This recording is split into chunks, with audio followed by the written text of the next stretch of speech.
बाल ब्रह्मचारिणी है। अच्छा। उनकी विवाह हुई नहीं और इन्होंने मतलब विवाह करने से इनकार कर दिए साफ कि मैं नहीं संसार की ओर जाऊंगी 5 साल की उम्र से ही। पर्पस ही है मेरा कि मतलब ब्रह्म की प्राप्ति, तो समय तो लगेगा। एक आईएएस ऑफिसर बनने के लिए विद्यार्थी लोग 18 घंटे पढ़ते हैं, एक दिन में पढ़ते हैं कि नहीं। एक डीसी मतलब बनने के लिए जो जिला का मालिक होता है और जो पूरे ब्रह्मांड के अखिल ब्रह्मांड के मालिक हैं उनको मैं प्राप्त करने चली हूँ, तो क्या समय नहीं लगेगा। तो ऐसे लगता है 1 बजे हमारा समय है रात्रि बजरंगबली। तो मैं ऐसे जा रही हूँ तो पीछे से बजरंगबली हमको बुलाते हैं नाम बोल के, गीता गीता इधर सुनो। तो ऐसे करके मैं देखती हूँ तो साक्षात बजरंगबली खड़े हैं। तो उन्होंने कहा कि तुम डर क्यों रही हो, मतलब इशारा कर रहे हैं कि मैं हूँ ना साथ में, तुम डरो मत।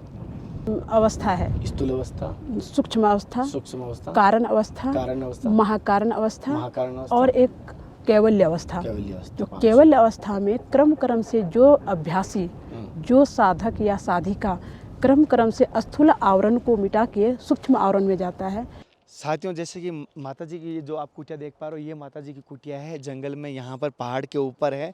और ये यहाँ पर अभी पक्की कुटिया बनाई है माता जी ने, हालांकि एसडीएम से परमिशन लेके, जिससे कि साधु, हालांकि एसडीएम से परमिशन बहुत मुश्किल से मिलती है, जो मिली है। और आपको मैं कोशिश करूँगा पूरा माता जी के दर्शन भी कराऊँगा। और पूरा आप देख पा रहे हो पीछे हिमालय बर्फ़ है और पीछे पहाड़ भी है, जैसे आप देख पाएंगे, और हिमालय भी है। और जैसे कि देख पा रहे हो माता जी हनुमान जी का इष्ट है और ध्वजा आप देख पा रहे हैं। भंडार का सामान हाँ, कोई नहीं। साथियों, जैसे कि मैं माता जी के यहाँ स्थान के दर्शन करवाता हूँ और इनके गुरु जी का स्थान के दर्शन करवाता हूँ।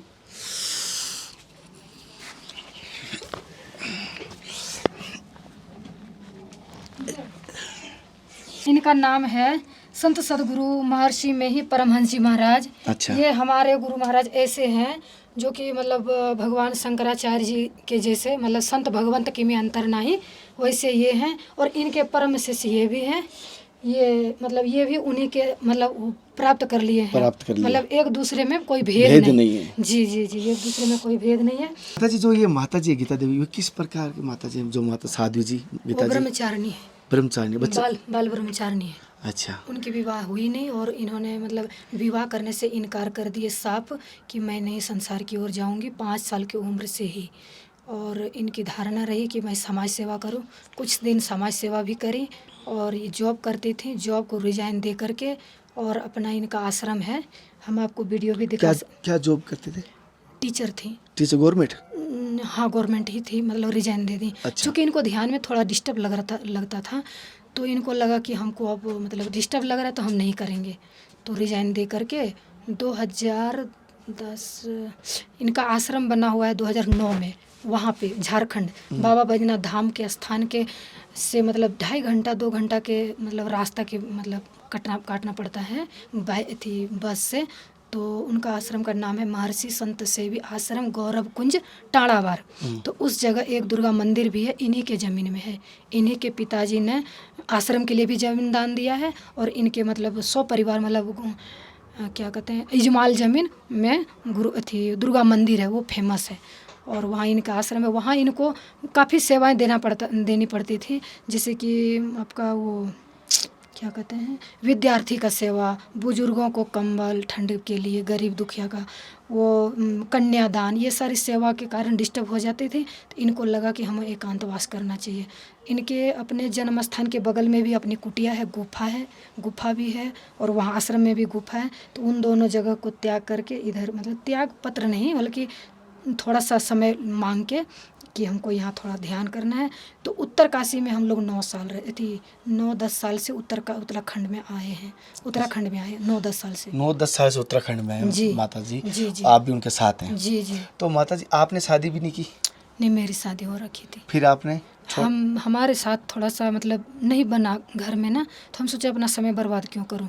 अच्छा, कितने साल शादी के साथ रहे थे आप? शादी के साथ तो ऐसे 2-4 साल तक तो रह ही गए। बच्चे? ना, बच्चे नहीं। नहीं। उससे फिर आपने अलग हो गए? फिर हम अपने रास्तों को चेंज कर लिए। अच्छा जी। फिर घर वालों ने कुछ मना नहीं किया आपको? ऐसा मना करने वाले तो करते ही हैं ना, घर वाला कैसे छोड़ देंगे भला। तो फिर माता जी से जब से हमारा लगाव हुआ, इनसे हमारा जान परिचय हुआ, तब से मेरे परिवार वाला को भी लगा कि नहीं इनका सहारा कोई मिल गया तो उनको थोड़ा संतुष्टि मिली। अच्छा, आपको कितना समय हो गया अभी इस हम इनके साथ आने में, हमको 10 साल तो इधर आने में हुआ, 10 साल 12 साल के करीब हमारा घर छोड़ने में हो गया। 10-12 साल। आपकी जी। उम्र क्या है? मेरी उम्र है 33। 33। और जी। माता जी की? माता जी का होगा 45-6। अच्छा। 45-6। साथियों, जैसे कि माता जी के मैं दर्शन भी सत्संग कराऊंगा, लेकिन जैसे इन्होंने बताया, माता जी ने बताया कि गीता माता जी जैसे कि गवर्नमेंट टीचर होते हैं, उनका भी त्याग कर दिया और भजन साधना के लिए हिमालय में आए, और सत्संग आपको कराऊंगा। जी जी। पहले माता जी मेरी तरफ से और समस्त भक्तों की तरफ से आपके चरणों में साक्षात दंडवत प्रणाम। माता जी, आपका शुभ नाम? मेरा गीता नाम है। गीता जी। माता जी, देखे जैसे कि मैं हिमालय में देखा हूँ, अधिकतर यहाँ पर संतों को, ऋषियों को देखा है, और मैंने साधुओं को बहुत ही कम, ना के बराबर। पहली बार मेरे साधु आप मिले हो हिमालय के हाथ। हालांकि नीचे समतल स्थान पर तो बहुत है जगह, जैसे वृंदावन, वहाँ पर तो बहुत सारी साधु रहती। तो आप साधु होकर हिमालय में आए तो क्या भाव के साथ आए? ऐसा क्या कारण हुआ कि आपको हिमालय अच्छा लगा, या क्या घटना घटी? बात यह है कि मेरी एक जिज्ञासा शुरू से, बचपन से रही कि मतलब जैसे 5 साल उम्र से ही हमारी ये जिज्ञासा रही कि मतलब संसार की तरफ मुझे नहीं जाना है, प्रभु के दर्शन होने चाहिए। प्रभु के दर्शन के लिए ही मैं मतलब, ऐसे मेरा आश्रम भी है झारखंड में, बाबा बैद्यनाथ धाम के बगल में, पर कोलाहल थोड़ा है, आवागमन का ज़्यादा है ना, तो वहाँ पर हम साधना करने में हम डिस्टर्ब हो रहे थे। तो मेरी इच्छा हुई कि नहीं, कहीं एकांत स्थान में करूँ। तो फिर मैं उत्तरकाशी आ गई। उत्तरकाशी में भी एक कुटिया मैं बनाई हूँ। वहाँ पर फिर मुझे ऐसे लगा कि बद्रीनाथ में कुछ विशेष हो सकता है। किसी ने मुझे बताया कि शास्त्रों में भी लिखा हुआ है कि बद्रीनाथ में जो साधना की जाती है, तो जो 10 साल में जो हम नहीं कर पाएंगे, तो 1 साल में वो पूरा हो सकता है। वो 1 साल में वो पूरा कर सकते हैं। तो हमारी अंदर से जिज्ञासा तो थी ही। तो मेरे मन में हुआ कि मैं भी क्यों नहीं वहाँ जाके साधना करूँ। तो मैं आई यहाँ पे। तो आई तो हमको अच्छा लगा कि मैं यहाँ आध्यात्मिक उन्नति कुछ विशेष कर पाऊँगी। क्या मतलब, भक्ति की पूर्णता मुझे यहाँ होगी। अच्छा, ये हमारी धारणा है। और मेरा कुछ स्वार्थ नहीं है, बस मेरा एक ही स्वार्थ है कि नारायण का दर्शन हो जाए, गुरु तत्व को मैं अपने आप में प्रकट कर लूँ, पालूँ, बस यही मेरा ध्येय है। माता जी, आप शादी कब, कितनी उम्र में ये घर त्याग दिया था? क्या उम्र थी उस समय? गृह त्याग तो ऐसे तो 10 साल हुआ अपने वहाँ से आश्रम से आने में। हमारा 10वां साल घर अपना घर त्यागे हुए, जैसे अपनी जैसे कि मैंने 5 साल की उम्र से हमारी मतलब वृत्ति रही कि मैं संसार की ओर नहीं जाऊं, मुझे साधना करनी है और प्रभु को प्राप्त करना है, भगवान को प्राप्त करना है, हमको ब्रह्म को प्राप्त करना है। पर पढ़ाई थी बीच में ना, तो पढ़ाई इंटर BA MA तक मैं पढ़ी हूँ। तो उसमें तो घर ही रहना पड़ा हमको। घर के बाहर जैसे मैं दीक्षा ली, इंटर क्लास में मैं थी उस समय, मैंने उस समय दीक्षा ली है।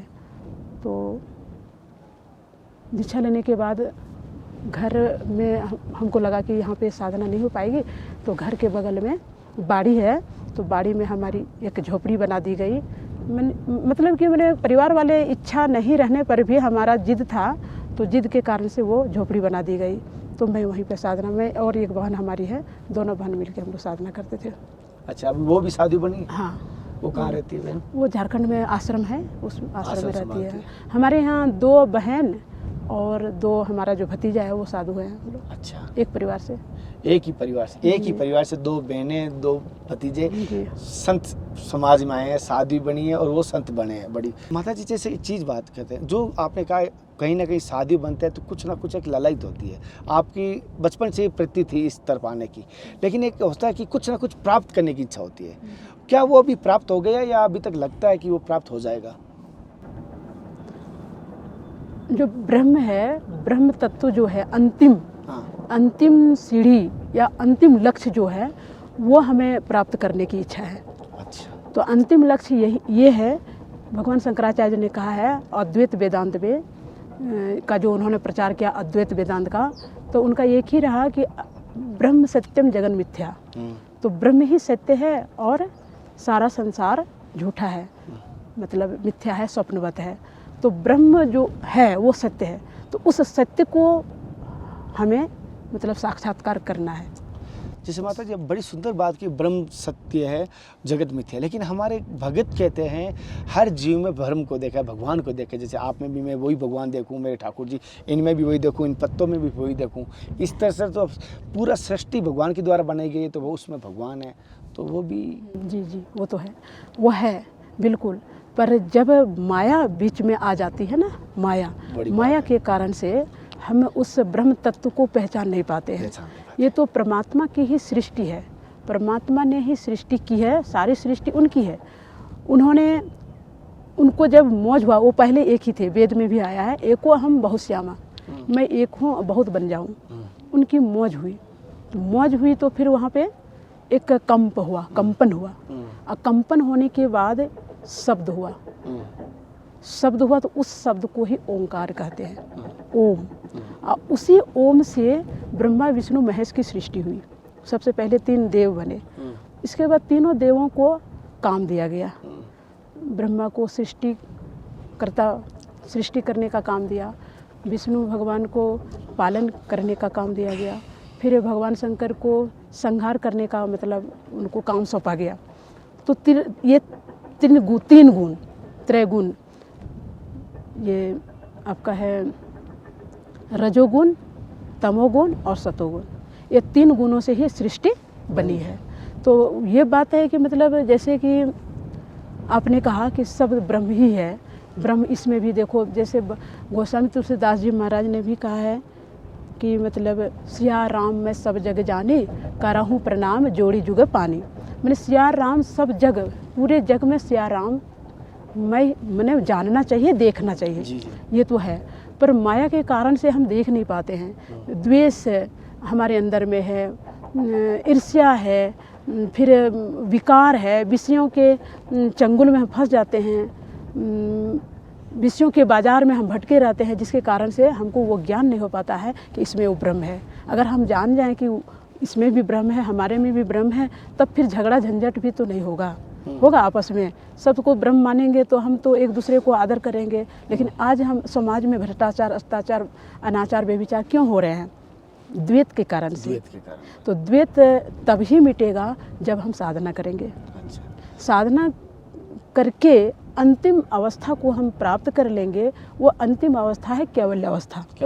कैवल्य अवस्था मतलब एक सीढ़ी होती है, सीढ़ी के माध्यम से जैसे एक स्थूल अवस्था है, स्थूल अवस्था, सूक्ष्म अवस्था, कारण अवस्था, महाकारण अवस्था और एक कैवल्य अवस्था।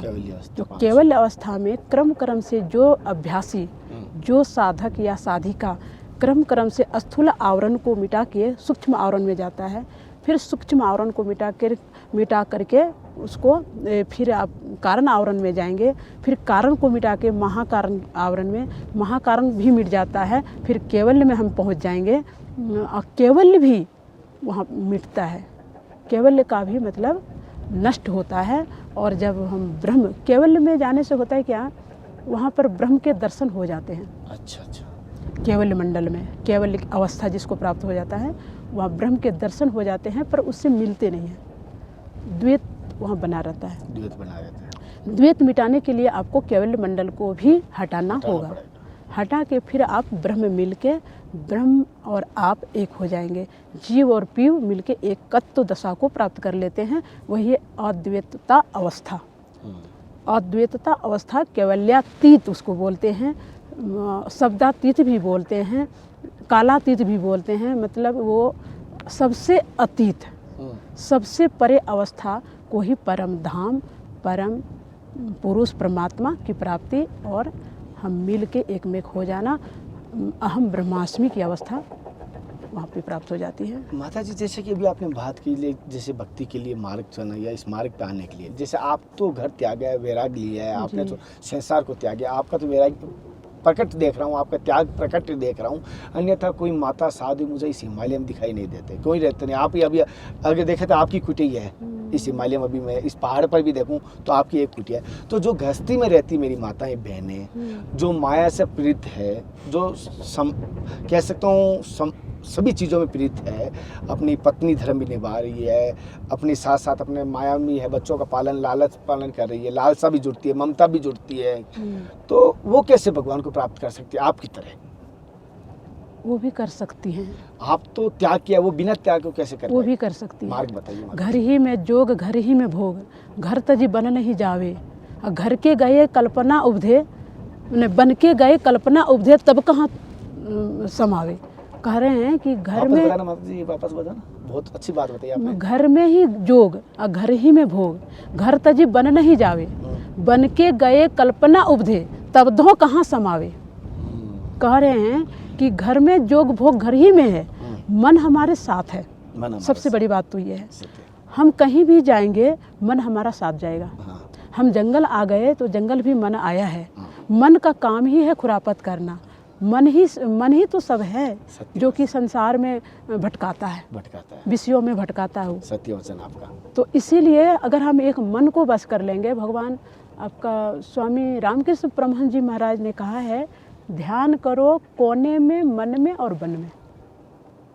ध्यान करो कोने में, हाँ, मन में और वन में, वन में।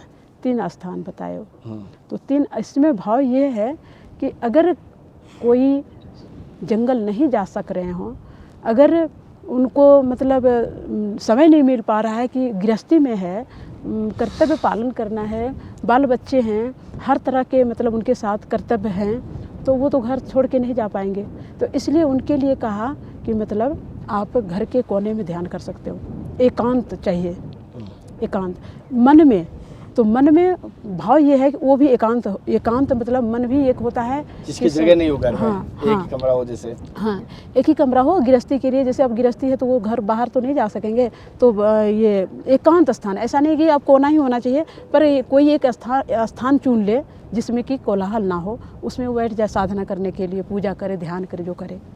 और जंगल जाने के लिए होता है कि जैसे हम लोग आए हैं, हम आए, हमारे आने का एक कारण रहा कि जैसे हमारा आश्रम है, आश्रम में बहुत तरह की बातें हो रही थी, सेवाएं होती थी, लोग आना जाना करते थे, तो हम वहाँ के संचालिका मैं वहाँ की संचालिका रहने के कारण से हमको समय नहीं मिल पाता था, जिसके कारण से हमको लगा कि हम यहाँ पे साधना नहीं कर पाएंगे, इसीलिए हमको छोड़ना पड़ा। और जैसे कि जिसको अनुकूल घर है, अनुकूल परिवार है, वो घर ही में कर सकते हैं। अच्छा, ये बात है माता जी। जैसे जो जिस मार्ग पे गया वही बता सकता है। जैसे अभी आपने प्रसाद बनाया था खीर का, जो खीर खाया है वही बता सकता है कितनी मीठी, कैसी स्वादिष्ट है। हाँ, बिल्कुल। सत्य वचन है। तो आप इस मार्ग में आए हो, साधु बनी हो, तो आपके जीवन का अनुभव कैसा रहा? जीवन में अनुभव, जीवन का तो यही अनुभव हमको लग रहा है कि संसार में सुख नहीं है। ये अनुभव हमको मतलब जो भी थोड़ा बहुत भी अनुभव है, तो संसार में कहीं भी हम सुख और शांति को खोजेंगे, शांति की खोज में अगर हम निकलते हैं संसार की ओर बाहर, तो वहाँ शांति और कल्याण या फिर आप सुख जो एक चीज़ है उसको हम नहीं पा सकते हैं। ये तो मैं देख रहा हूँ, उस रील में सुख संत जंगल में या एकांत में संतों के चरणों में प्राप्त होता है, जी। कि संतोष मिल जाता है कि असली मंजिल यही है। जी। और जो आध्यात्मिक में जो बैठ करके हम जो ध्यान करते हैं, साधना करते हैं, उसमें जो हमको एक शांति मिलती है, वो चंचल में बाहर के विषयों में वो हमको नहीं मिलता है, वो शांति हमको नहीं मिलती है। अच्छा। तो ऐसे हमको लगता है कि जितना एकांत हो जाए, जितनी साधना में हम समय दे पाएँ, वो ज़्यादा हमको लगता है मेरा समय का सदुपयोग हो गया। और थोड़ा सा भी चंचल हो जाता है, थोड़ा सा भी कोई आ गए, समय हमारा बीत जाता है किसी के साथ, तो उस दिन हमको लगता है कि आज हमारा कुछ खो गया, ऐसा लगता है। ऐसा लगता है। हाँ, तो यही बात है। बड़ी बात है कि रियल में साधना एकांत में होती है। और महाराज जी ने जैसे आप माता जी ने जैसे बताया कि सुख और शांति जो यहीं मिल रहा है, सुकून जो है वो यहीं मिल रहा है, इस मार्ग पे मिल रहा है। संसार की तरफ जाने से मनोरंजन भला ही हो, लेकिन आत्मरंजन नहीं हो पाता। ना, बिल्कुल बिल्कुल सत्य बात है, ये बात सारा आपकी देखो, आत्मरंजन, आत्मरंजन के लिए जंगल में एकांत में आप आए, मनोरंजन संसार में। जी। माता जी जैसे कि हर कभी कभी ऐसा होता है, यहाँ सुना है मैंने संतों से कि यहाँ पर सातों चिरंजीव जो अमर है वो यहीं रहते हैं, और अलोक संत भी रहते हैं। क्या आपने कभी उनके दर्शन कभी हुए, कभी आपको ऐसा? ऐसे तो दर्शन तो नहीं हुए हैं, पर जब मैं 2019 में मैं आई थी, तो आने के पहले आने के पहले जब आश्रम में मैं थी तो उस समय हमारी इच्छा हुई कि मुझे जाना है एकांत वास करने के लिए, साधना के लिए बाहर ही जाना है। तो उसमें थोड़ा सा हम लोग के यहाँ ना मतलब एक नियम है, हम एक हमारा कोई संप्रदाय नहीं है, ठीक है ना, ना ही कोई पंथ या मत जो भी ये कुछ नहीं है। जो हमारे गुरु महाराज ने कहा कि सब संतों का जो विचार है, सब संतों का जो मत है वही हमारा मत है। तो संत मत एक तरह से मानिए कि संत मत हम लोग मानते हैं। तो संत मत में एक हमारे गुरु महाराज ने ऐसा नियम मतलब बनाया, नियम के ऐसे भी हमारे घर में भी ऐसा होता है कि कहीं भी हम लोग जाते थे ना तो कोई हमारे साथ में पिता हो, भाई हो, भतीजा हो, बहन का लड़का हो, कोई भी मैंने साथ में जाते थे। तो अकेले हम लोग इधर उधर नहीं जाते थे।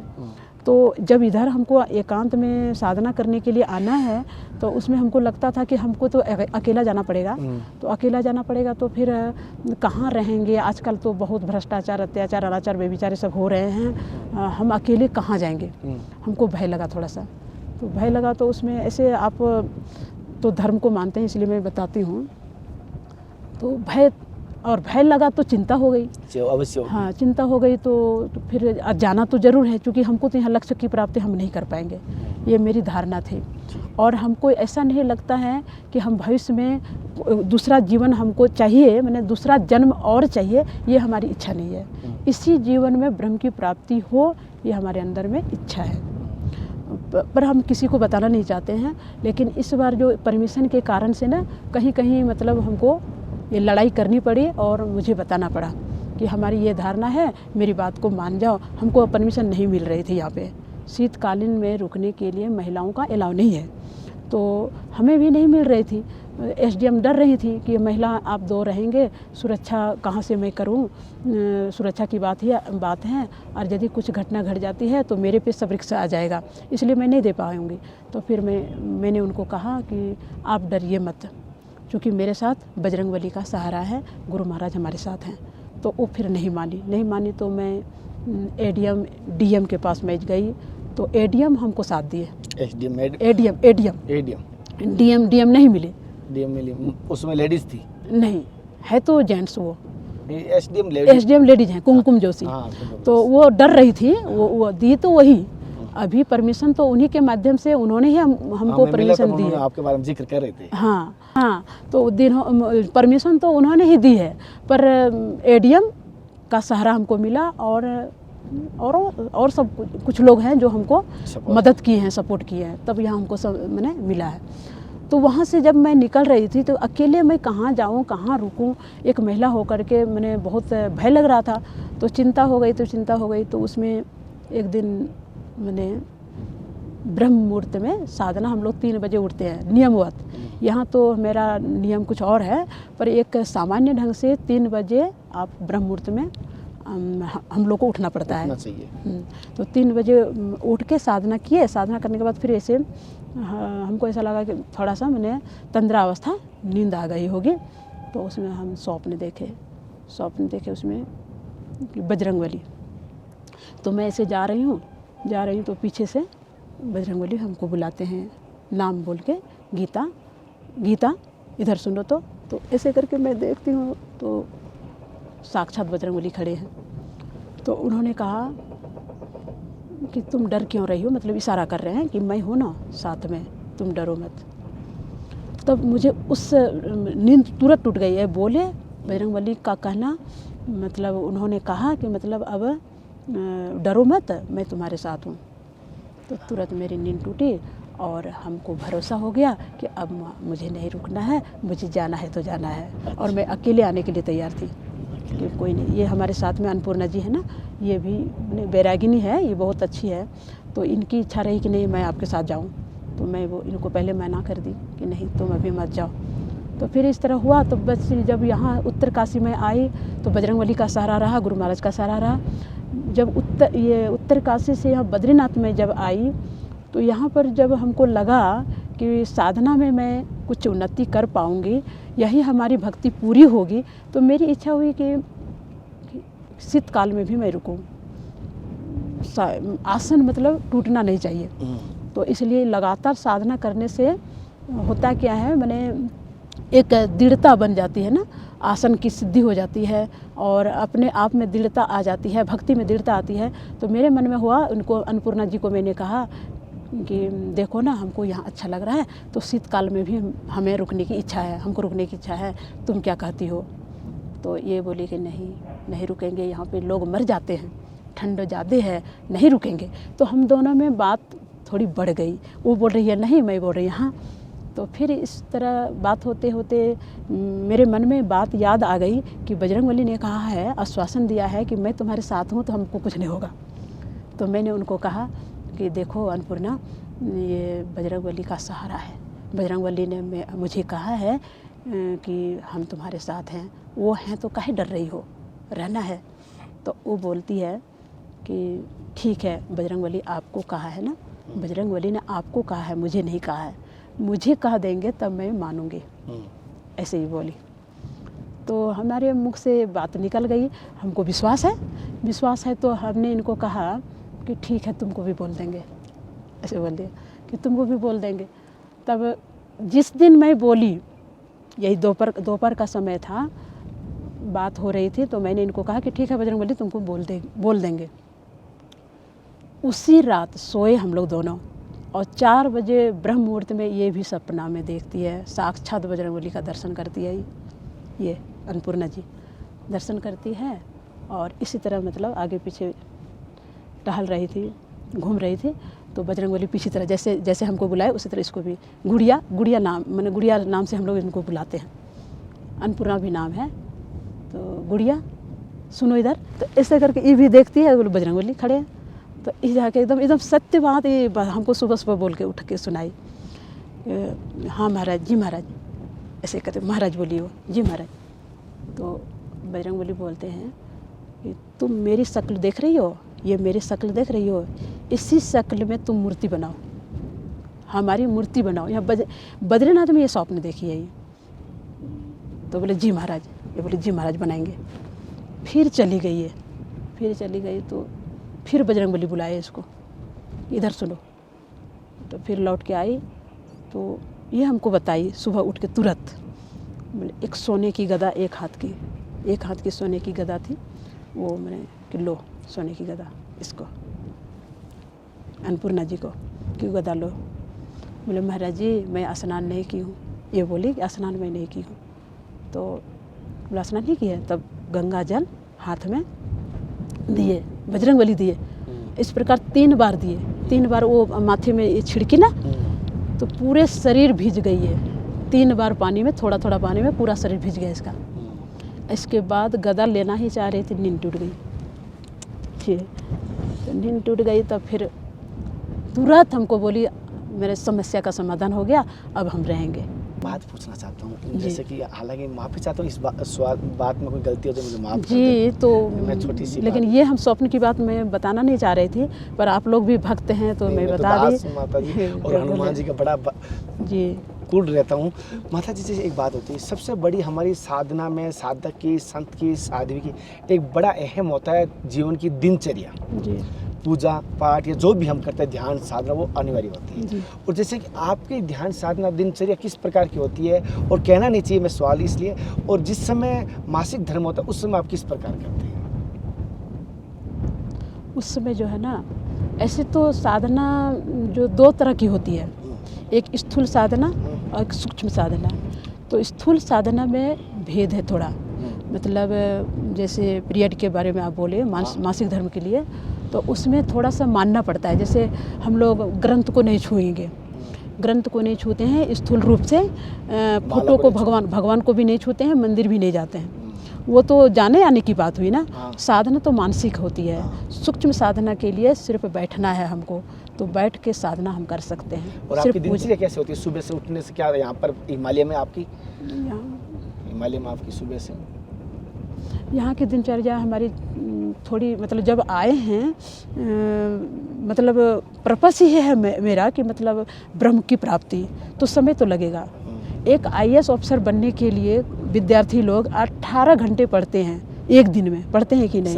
एक DC मतलब बनने के लिए जो जिला का मालिक होता है, आज जो पूरे ब्रह्मांड के, अखिल ब्रह्मांड के मालिक हैं, उनको मैं प्राप्त करने चली हूँ, तो क्या समय नहीं लगेगा? तो ऐसे लगता है। 1 बजे हमारा समय है रात्रि। अच्छा। रात में 1 बजे अलार्म मैं लगा दी हूँ, वो 1 बजे अलार्म बजता है, उसमें हाथ पाँव धो के बैठना होता है। कभी अगर देर से सोना होता है 9 बजे मैं सो जाती हूँ। अच्छा। प्रसाद पाके, प्रसाद तो रात में लेती नहीं, दूध वगैरह हुआ तो ले लिए, तो 9 बजे सो जाने से ना 1 बजे हम फिर उठ जाएंगे, तो फिर वही 7 बजे तक रहता है, 1 से 7 बजे तक। तब इसके बाद फिर 7 बजे के बाद अपना जो दिनचर्या है, स्तुति प्रार्थना भी करते हैं। 1 घंटा लगता है स्तुति प्रार्थना में। फिर आपका बाल भोग जलपान होता है। इसके बाद फिर 10 से बैठते हैं 12 तक। अच्छा। ये दिन 12-1 जैसा हो, जिस तरह टाइम रहता है।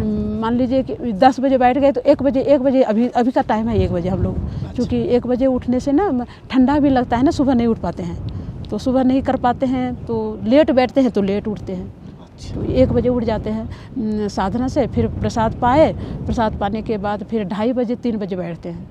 अच्छा। तो 2:30 बजे या 3 बजे बैठे तो फिर 5 बजे उठते। और महाराज जी 5 बजे आसन कौन सा सूक्ष्म आसन लगा तो कौन सा?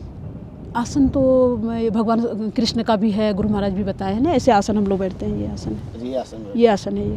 अच्छा, इसी आसन एक आसन ये है और एक आसन और है जो उसमें हार्ड होता है। पद्मासन। हाँ, पद्मासन भी है और एक और आसन है, उकड़ू आसन उसको बोलते हैं, उकड़ू आसन, तो वो भी करते हैं हम। अच्छा। तो ये होता है। तो खैर क्या बोलना, ये सब तो साधना के बारे में हम बोलना नहीं चाहते हैं, पर नहीं माता जी, इससे कि बहुत सारे साधक इसलिए इस मार्ग पे आना चाहे ना, उनके लिए बहुत ही एक गुड रहस्य बनता है और उनको ये पता चलता है कि इस मार्ग में आने से कितना आनंद है। जैसे मैं कहता हूँ इस मार्ग में बड़ा आनंद है, आध्यात्मिक मार्ग में। और असली जीवन जीना मैंने अब सीखा है कि जब संतों के दर्शन करता हूँ, माता जी के दर्शन करता हूँ, ऐसा लगता है मेरा जीवन जो आपके साथ अभी आधा घंटा सत्संग कर रहा हूँ, 1 घंटा ना, अभी 2 घंटे जो भी हुआ आपके साथ बैठा हूँ इस कुटिया में आपकी, तो मुझे लगता है मेरा जीवन का जितना जीना था वो आज ही जिया हूँ और ज़िंदगी का आखिरी दिन समझ के जीता हूँ। जितना जीना है ना बस आज ही जी लेता हूँ, क्योंकि कल का कुछ भरोसा नहीं है। और मैं तो ये चाहता हूँ जब मेरी प्राण जाए संतों के चरणों में जाए, धार्मिक स्थान पे जाए, बस और किससे नहीं चाहिए जीवन। इसीलिए तो आपका हमने देख के हमको लग रहा है कि आप लोग भक्त टाइप के हैं। बड़ा ऐसी होती है।